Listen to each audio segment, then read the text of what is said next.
Hey, what's up, you guys? Welcome back to my channel. My name is Tuesday, and I love unboxing fashion with all of you. Today, I have another episode of Rent the Runway. I'm trying to decide whether I want to continue on with them. I wanted to do at least 3 months to really get a feel for the company, or if I'm just going to cut this experiment short. Yeah. How about we check out what I got in this latest run, and we'll make some decisions together. How does that sound? If you're new here, welcome. I hope you'll consider subscribing to my channel, where we talk about all things fashion, style, clothing, and we do it mostly through unboxings. This is a great community of people who love to talk all things clothes, so be sure to hit that notification bell so that way you don't miss a single episode. All right, if you're ready to see what's in this run of my Rent the Runway experience, stay tuned.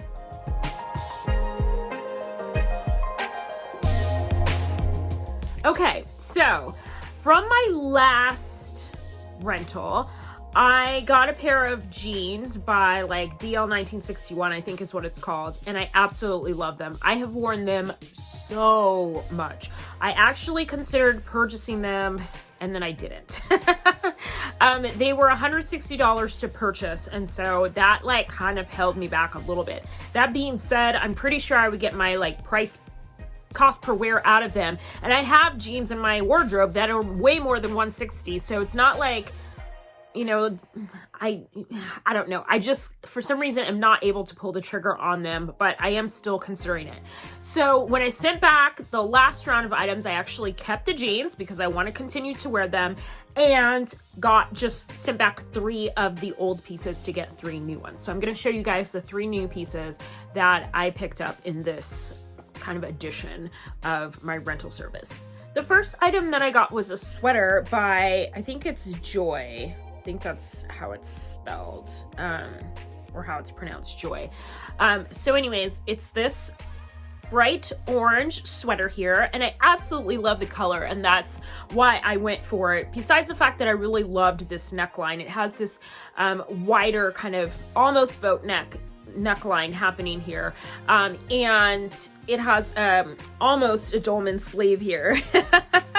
And it's just this beautiful knit, and because it has this seaming that goes vertically up and down, it kind of would usually help to elongate you. However, I don't find this sweater to be super flattering. I do really love the neckline, don't get me wrong. It's beautiful. And this seaming in the middle does exactly what it's supposed to do. However, I just think this sweater is just too small. This is a medium, which is a size that Rent the Runway recommended for me, and so I went ahead with it. Also based on the reviews, and it's not that it doesn't fit, I just think it's supposed to be a little more oversized, and it's just not oversized where I want it to be. The sleeves feel a little bit short to me, and it also just generally feels a little bit short to me. Now, I'm sure this is a cropped type, style, but I just feel like if it was one size up, if I went for a large instead of a medium, it would have just hung on my body a little bit better. I think it's supposed to have this slouchy boyfriend feel, and instead it just looks like something that got shrunk in the wash. So yeah, there's that. The second item I got was also a sweater, and I absolutely love this one, you guys. This one is by Marissa Webb. It is this beautiful cream color V-neck sweater.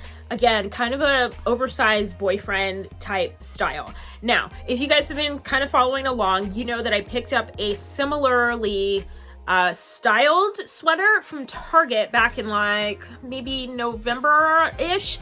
And it's this really fun yellow sweater. It has this same exact kind of shape to it with the buttons down the front and this open V. And that's kind of the reason that I went for this sweater, because I thought, oh, this will probably be, a similar fit. This actually is even better in my opinion. First of all, because I love this creamy color. Not that I don't love that yellow, because I really, really do. But this is just such a nice, warm, cozy kind of feel to it as far as the color is concerned. I also love the contrast of the buttons. They have this kind of they're this dark chocolatey color, and it's just such a nice pop. And again, my yellow sweater from Target has those same kind of darker chocolatey feel buttons on them, but this just feels like just so luxe. it also feels really amazing. There is a heft to this sweater, you guys. This feels like being wrapped up in a really cozy blanket. You guys remember my Two Blind Brothers blanket that I was going on and on and on about how amazing it felt, and the heft of the cotton, and it just felt so luxurious? That is how this sweater feels. It feels like you are being wrapped up in a nice, warm, cozy blanket.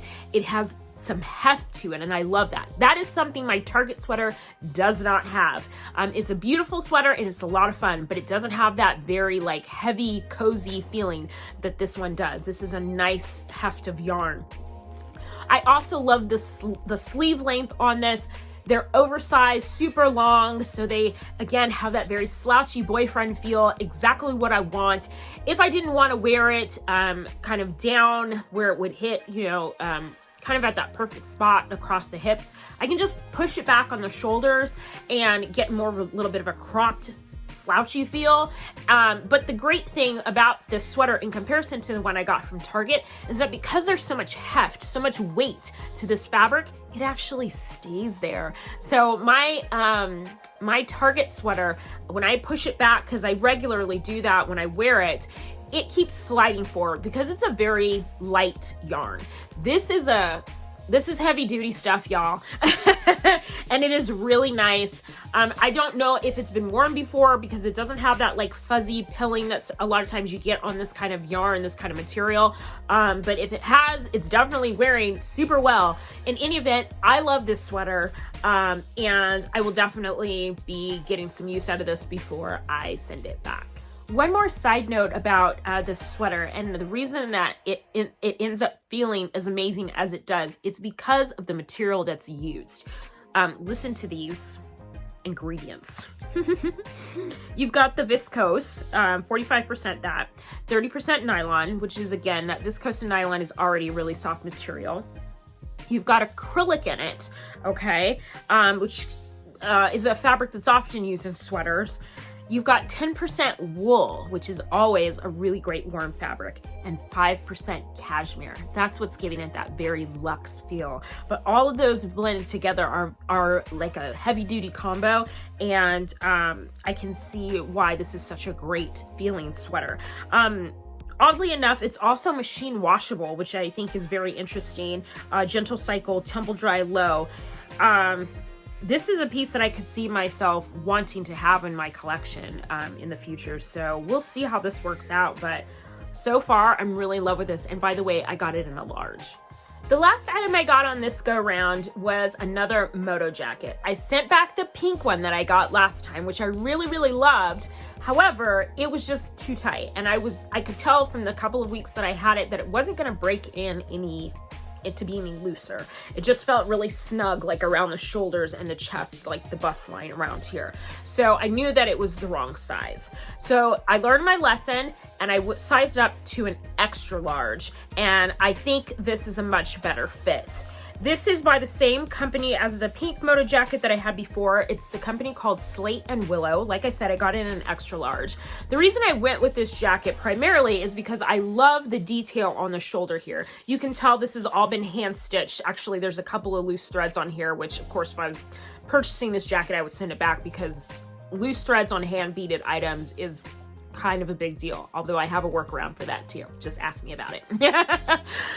Anyways, but you can tell like it's been hand beaded and all of these little pieces, because there's like some, there's some finishing here, like some knit finishing that has probably all been hand applied. And I absolutely love that. I think that's absolutely amazing. This is a leather jacket, like a real leather jacket. You can smell the leather. And I love the smell of leather, to be quite honest. But also leather jackets just tend to have a very long lifespan. Now, again, if real leather is not your thing, I completely understand. Pass on it. Move on to a faux leather. I have like one real leather jacket in my whole collection because it's not something that I usually want to invest the money in. But this is a beautiful, beautiful jacket and wears really well.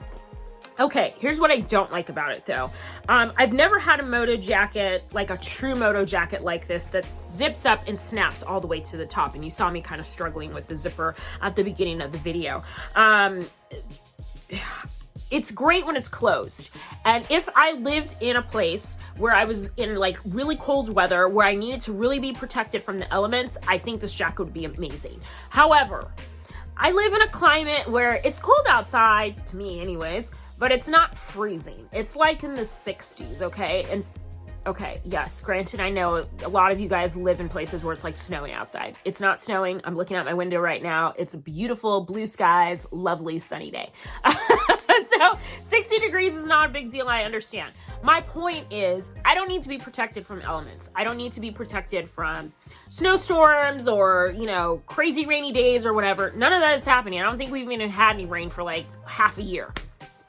So I just don't need this to be zipped up. And when it's open the way that it would be, I don't know what to do with this little tab here that keeps the neck closed. Again, this is great if you're either on a motorcycle, because you definitely want to be protected from the wind if you're on a motorcycle, or if you're trying to be protected from some other elements. Of course, if you were someplace where it was snowing outside or raining outside, you probably don't want to wear your leather jacket out because it's going to get ruined, but that's another story. Point is, I don't need that kind of like full on whatever, and I don't know what to do with this flap when it's open. It's just kind of sitting there awkwardly, and I don't particularly love that.